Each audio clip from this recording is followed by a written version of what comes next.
Ellie's heartbreaking guitar scene in The Last of Us Season 2, Decoding Pearl Jam's Future Days. Music has always been the heartbeat of The Last of Us, both in the video games and the HBO series. From the haunting acoustic guitar melodies that set the neo-zombie western vibe to the diegetic tunes that feel like they're part of the characters' souls, it's impossible to separate the story from its soundtrack. Remember Joel, Pedro Pascal, strumming his guitar in Season 1, dreaming of a life as a singer? Well, Ellie, Bella Ramsey, picked up the skill after years of learning from him, though their fractured relationship has kept her away from the instrument lately. But in Season 2, Ellie's guitar makes a comeback, and it's anything but subtle. In Episode 4, she serenades Dina, Isabella Merced, with an acoustic cover of Aha's Take On Me.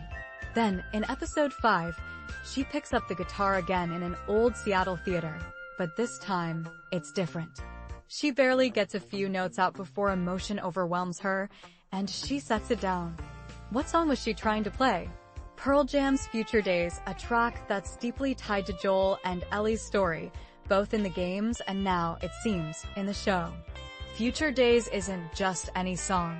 Its opening line, "If I ever were to lose you, I'd surely lose myself," hits hard, especially after Joel's death and the unresolved tension between them. While the show hasn't confirmed it yet, the song is Joel and Ellie's in the games, and it's safe to assume the same emotional weight carries over to the series. The song's title even matches the first episode of Season 2, hinting at its significance from the start. And let's not forget, Pearl Jam is from Seattle, making the song's inclusion feel even more fitting. The history of Future Days in the Last of Us franchise goes way back. A year after the first game's release, developer Naughty Dog and Sony hosted a live event where key scenes were performed by the original actors, backed by a live orchestra.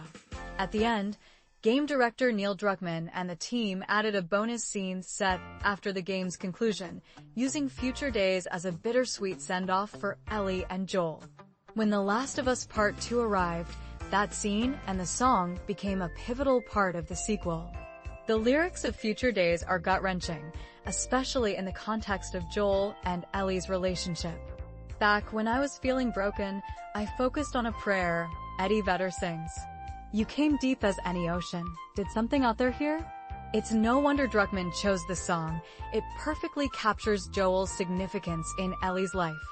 Watching her struggle to sing it in Seattle, it's clear why she's so driven to avenge his death. But here's the twist.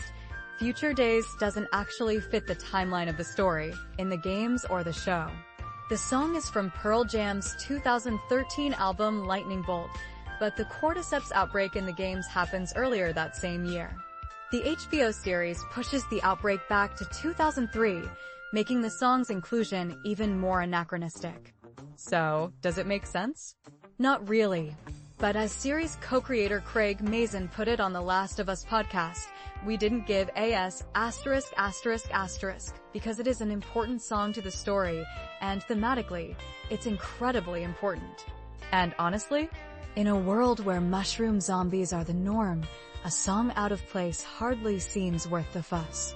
Future Days isn't just a song, it's a piece of Ellie's heart, and that's all that matters.